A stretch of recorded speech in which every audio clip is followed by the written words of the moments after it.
pursue what is meaningful, not what is expedient. You write in the book, there is no faith and no courage and no sacrifice in doing what is expedient. What do you say to those viewers that don't pursue their dreams and are locked in their careers because they are too afraid to take risks and pursue something meaningful? Well, the first thing I would say is, well, you should be afraid of taking risks and pursuing something meaningful. But you should be more afraid of staying where you are if it's making you miserable.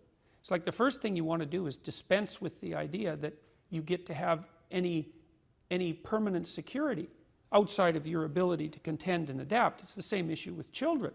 It's like you're paying a price by sitting there being miserable. And you might say, well, the devil I know is better than the one I don't. It's like, don't be so sure of that. The clock is ticking. Yeah, and if you're miserable in your job now and you change nothing, in 5 years you'll be much more miserable and you'll be a lot older.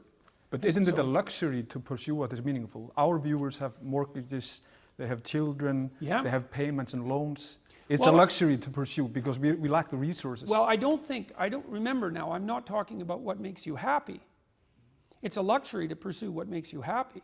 It's a moral obligation to pursue what you find meaningful. And that doesn't mean it's easy. It might require sacrifice. If you need to change your job too, let's say you have a family and children and a mortgage, you have responsibilities. You've already picked up those responsibilities. You don't just get to walk away scot-free and say, well, I don't like my job, I quit. That's no strategy. But what you might have to do is you think, well, this job is killing my soul. All right, so what do I have to do about that? Well, I have to look for another job. Well, no one wants to hire me. It's like, okay, maybe you need to educate yourself more. Maybe you need to update your curriculum vitae, your resume. Maybe you need to overcome your fear of being interviewed. Maybe you need to sharpen your social skills. Like, you have to think about these things strategically. If you're going to switch careers, you have to do it like an intelligent, responsible person. That might take you a couple of years of effort to do properly. When you say pursue something meaningful, is it important to have a vocation?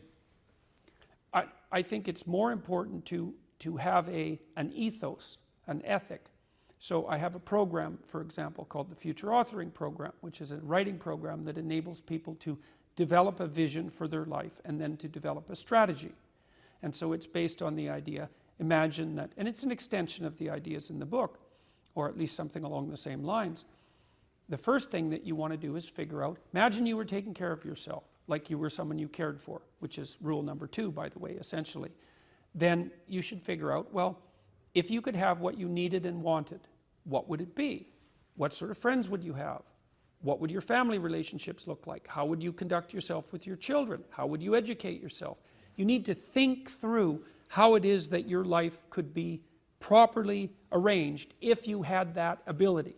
And then you can aim at that. And the funny thing is that if you do posit a goal of that sort and work towards it, you will move towards it. The goal will change because you'll learn things along the way. But I mean, I've dealt with hundreds of people in my clinical and consulting practice, and we set a goal, we develop a vision and work towards it, and things inevitably get better for people.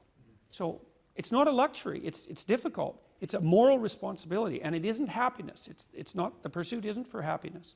It's a moral responsibility to pursue what is meaningful. Absolutely. Yeah.